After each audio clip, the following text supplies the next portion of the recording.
I can assure you that nowhere on my resume there is anything about entertainment. For a bit of background, what we do here, we multi-skill in the Sheridan Room. We have to survive.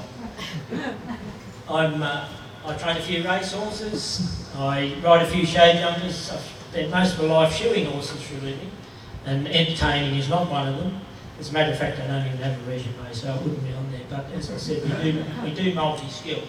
And I have had a request, and the request was from Verity, and it goes back to what Michael asked for right at the start, with something a little more classical. And this is how it goes, and I think possibly it might be about me. You'll have to judge that for yourself, but if it's not, I think it's possibly about people in Gundagai, because they're pretty resilient here. There was movement at the station, for the word had passed around. The colt from Old Regret had got away. He joined the wild bush horses. He was worth £1,000. So all the cracks were gathered to the fray.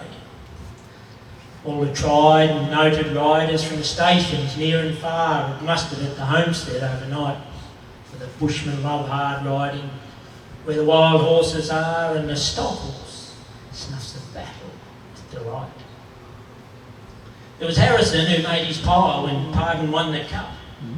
The old man with his hair was white as snow, but few could ride beside him when his blood was fairly up. He'd go wherever man and horse could go.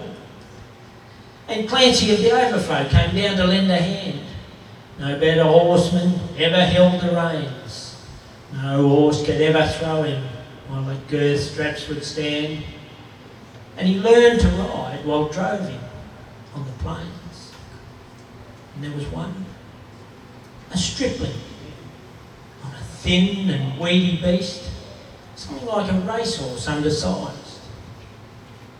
Touch of Timor pony, 3 parts thoroughbred at least, and such as are by mountain men apprised.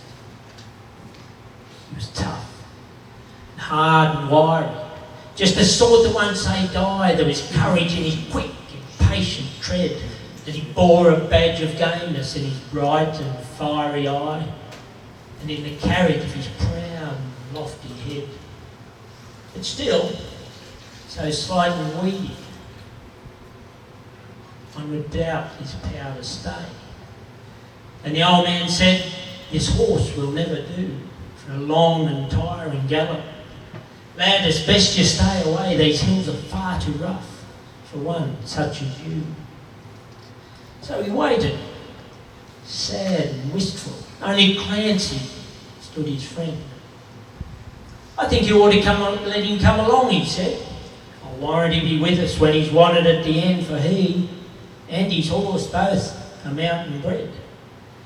They hail from Snowy River down by Kosciuszko side, where the hills are twice as steep and twice as rough, and the horses' hooves strike firelight from the flintstones every stride.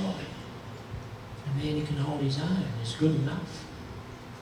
And those Snowy River riders on those mountains make their homes, where the rivers run those huge hills in between.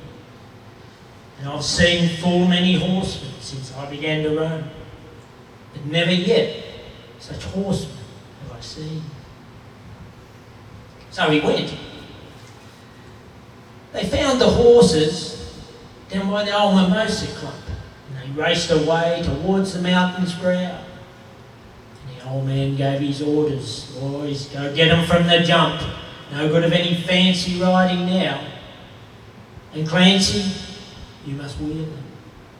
Wheel them to the right boldly, lad, and never fear the spills, because never yet has rider kept the mob in sight once they gained the shelter of those hills." So Clancy rode the wheel, and he was riding on the wing where all the best and boldest riders take their place. And he raced his stock horse past them, and he made the rangers ring with his stock whip as he met them face to face. And they halted for a moment while he swung the dreaded lash. They saw their well-loved mountains full in view, and they charged beneath the stockwhip in a sharp and sudden dash and off into the mountain scrub they flew. Well, fast the horsemen followed, where the gorges deep in black resounded to the thunder of their tread, and the stockwhips woke the echoes that fiercely answered back from the cliffs and crags that beetled overhead.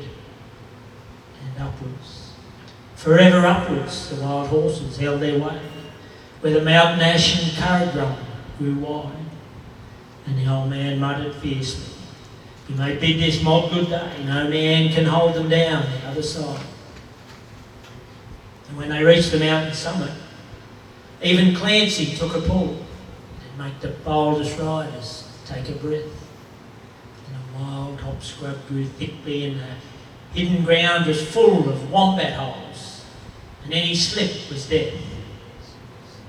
But the man from Snowy River, he let his pony have its head, he swung his whip around and he let out a cheer, and he raced him down the mountain like a torrent down its bed, and all the rest looked on in very fear. He sent the flintstones flying, the pony kept his feet, he cleared the fallen timber in a stride, and the man from Snowy River never shifted in his seat.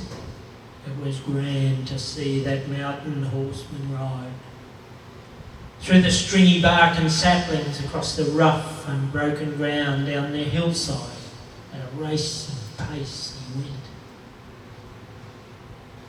And he never drew the bridle till he landed safe and sound at the bottom of that terrible descent. Well, he was right among the horses as they climbed the farther hill, and the watchers in the mountain were standing mute. They saw him ply the stockwhip freely. He was right among them still as they raced across the clearing in pursuit. And he lost him for a moment, where two mountain gullies met in the ranges, but a final glimpse reveals the man from Snowy River. Let's pause for effect.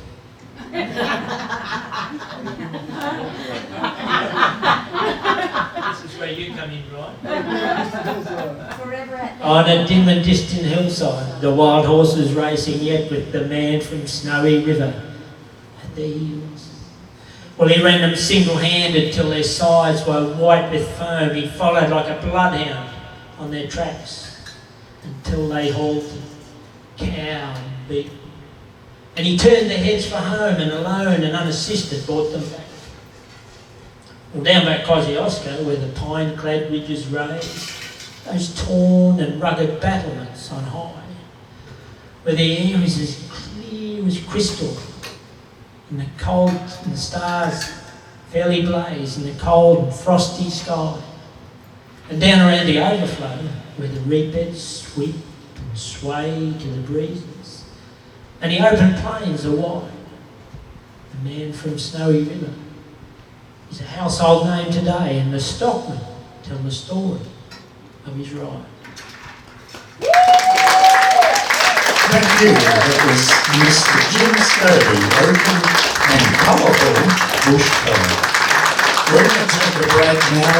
It'll only be a very short break, 1 or 2 minutes really.